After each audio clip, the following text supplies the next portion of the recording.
यीशु के नाम में सभी को जय मसीह की और आप सभी का स्वागत है। तो आज जो हम है एक वचन के ऊपर गौर करेंगे और वचन में एक टॉपिक के ऊपर गौर करेंगे।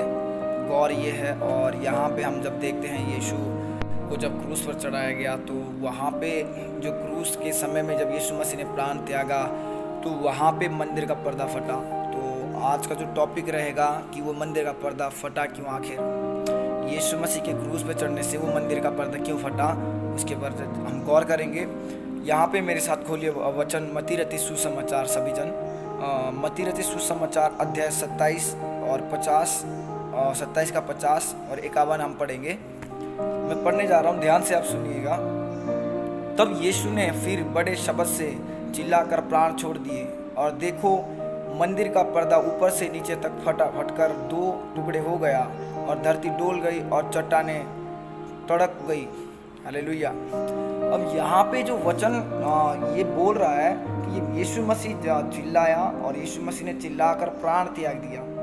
यानी कि यीशु मसीह ने क्रूस पर अपने प्राण को त्याग दिया। जब यीशु को लटकाया गया था, क्रूस के ऊपर टांगा गया था, यीशु ने तो प्राण को छोड़ दिया। और यीशु मसीह के प्राण छोड़ते ही वहाँ पे क्या हुआ कि मंदिर का पर्दा, यानी कि जहाँ पे लोग जाया करते थे, जहाँ पे लोग प्रार्थना करने जाया करते थे, सुसमाचार सुनने के लिए जाया करते थे, उस जगह का जो मंदिर का पर्दा था वो फटकर अलग हो गया। दीवार दो टुकड़े हो गया, वहाँ से हिल गया। इसका मतलब क्या है और क्यों हुआ? हालेलुया। जब हम पुराने नियम में देखते हैं, परमेश्वर का वचन में जब पुराने नियमों में देखते, कहीं जगहों में हमें देखने को मिलता है कि ये जो मंदिर था, ये जो स्थान था, परम पवित्र स्थान बोलकर इसमें एक जगह होता था। एक पहला होता है, एक दूसरा, फिर तीसरा, फिर एक लास्ट में जो परम पवित्र स्थान बोलकर एक जगह होता था। वहाँ पे जाने की किसी को अनुमति नहीं होता था। हालेलुया।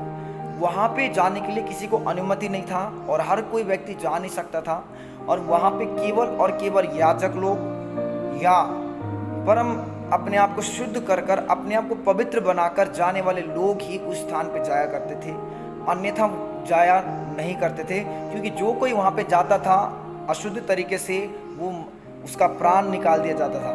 क्योंकि वो स्थान एक पवित्र स्थान बोलकर परमेश्वर की ओर से ठहराया गया था। और वहाँ पे जो थे, जो पुजारी, जो प्रचारक, जो प्रॉफिट, जो भी कोई वहाँ पे जाता था, जब तक वो अपने आप को शुद्ध नहीं करता था, जब तक अपने आप को पवित्र नहीं करता था, नहीं जा सकता था। हालेलुया। तो वो जगह पे जाने का अर्थ ये था कि लोगों का अपराध को लेकर परमेश्वर के सामने बोलना कि परमेश्वर ये अपराध हुआ, लोगों के अपराधों को क्षमा कर और माफ कर बोलकर। हालेलुया। तो इस तरीके से परमेश्वर के सामने उस जगह पर जाया जाता था। भेंट करने के लिए एक याजक जाया करता था, साल में एक बार लहू को लेकर वहाँ पे परमेश्वर के सामने परम पवित्र स्थान पे जाया करता था। हर किसी को जाने की अनुमति नहीं थी। तो अब वहाँ पे क्या होता था कि धरती पे हर एक व्यक्ति जो मनुष्य रहता था उस जगह पर जा नहीं सकता था, परमेश्वर के सामने अपनी बातों को कहकर सुना नहीं सकता था, दिल की बातों को। वो जाकर याजक को बोला करता था। याजक यानी कि प्रचारकों को बोला करता था, और प्रचारक या याजक लोग जो होते थे वो जाकर वहाँ पे उनको उस बात को परमेश्वर के सामने रखते थे। तो उस समय में क्या था, पुराने नियम में, पुराने समय में यीशु मसीह के उस पर यीशु मसीह क्रूस के समय से पहले लोग वहाँ पे जाया नहीं सकते थे। पर अब यीशु मसीह के कारण से क्या हुआ, यीशु मसीह ने उस विधि को पूरा कर दिया। हालेलुया। कि यीशु मसीह ने उस विधि को पूरा कर दिया कि अब हर एक मनुष्य, हर एक व्यक्ति परमेश्वर के सामने जाकर, प्रभु की उपस्थिति में जाकर अपने गुनाहों की, अपने पापों की, अपने दिल की बातों को कहकर खुलकर बोल सकता है।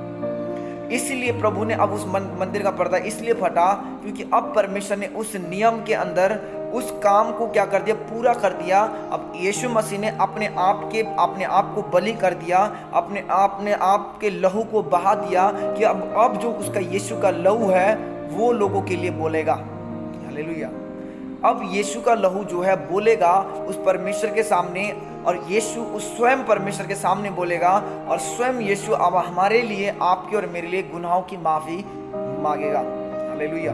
तो इसीलिए अब जो था, पहले जो था बकरों या भेड़ों या बछड़ों की बलि जो किया जाता था एक शुद्धिकरण के लिए, परंतु यीशु मसीह का जो लहू है उन सबसे उत्तम होने के कारण से अब यीशु मसीह के क्रूस पे आकर मरने से मनुष्य के पापों को क्षमा कर कर स्वर्ग के राज्य में लेके जाने के लिए यीशु मसीह ने अपने आप को बलिदान कर दिया कि जो कोई इस पर विश्वास करे और मान ले जाता है। जो मानना मतलब दिल से मानना, जब तक वो दिल से ये नहीं मानेगा यीशु तू मेरे लिए मारा गया, गाड़ा गया और तीसरे दिन मुर्दों में से जी उठा, ये वर्ड, ये बोलने के लिए, ये शब्द बोलने के लिए भी ये एक प्रार्थना है।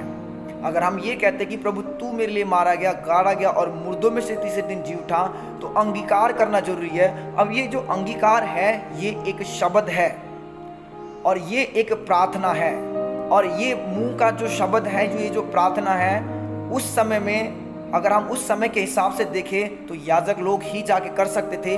पर याजक लोग किस किस का करते, पर यीशु मसीह के क्रूस पे मरने से अब यीशु ने एक विधि को इस पे यहाँ पे क्या किया कि अब हर एक व्यक्ति प्रभु के सामने आ सकता है और पापों का अंगीकार कर सकता है, अपने मन के बातों को कहकर खुलकर बोल सकता है।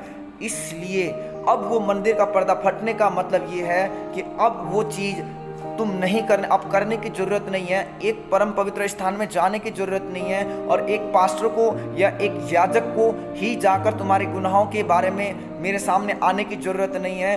अब तुम क्या कर सकते हो, अपने गुनाह, अपने पापों को, अपने गलतियों को तुम आकर मेरे सामने किसी भी स्थान पे, किसी भी देश में, किसी भी जगह पे, किसी भी गली पे, किसी भी घर पे आप बैठकर, जेल में हो, आप किसी भी स्थान में हो, बैठकर प्रभु के सामने, प्रभु यीशु के सामने अपने गुनाह की माफी मांग सकते हो। क्योंकि जो लोग प्रभु को जानते थे वो तो परम पवित्र स्थान पे जाएगा, परंतु जो नहीं जानता था वो कैसे जाएगा। तो इसीलिए अगर प्रभु ने हमें ये नियम ठहराया हम जाएं, लोगों को सुसमाचार सुनाएं और बताएं, तो उसके लिए जरूरी है कि उन लोगों, जब वो लोग प्रभु को ग्रहण करें, यीशु पर विश्वास करें, तो क्या जरूरी है कि वो अपने मुंह से अंगीकार करें। और उसे मुंह से अंगीकार करवाने के लिए हमें वही समय मिलता है जब हम उसके साथ बैठे होते हैं, इस भाई के साथ, एक बहन के साथ या अंकल के साथ, आंटी के साथ, तो वही समय हम अंगीकार कराते हैं। तो हम उसके लिए अलग से एक जगह ढूंढने जाने की जरूरत नहीं है कि हम वहाँ जाएंगे और वहाँ जाके आपका अंगीकार कराएंगे, नहीं। अब प्रभु ने ये अपने बलिदान के जरिए इन सब बातों को पूरा कर दिया कि अब जो है कि आप और मैं किसी भी स्थान पे बैठकर, कहीं पे भी बैठकर अपने हृदय को खोलकर प्रभु के सामने क्या सुना सकते हैं। हालेलुया। अब यीशु मसीह आपके और मेरे लिए बीच में एक जरिया बना, एक रास्ता बना। जैसे कि यीशु ने कहा, मार्ग मतलब मार्ग, सत्य और जीवन में हूँ। मार्ग का मतलब मैं रास्ता बनाऊँ तुम्हारे माफ़ी का, तुम्हारे गुनाह का, तुम्हारे छुटकारे का, तुम्हारे नए होने का। हालेलुया।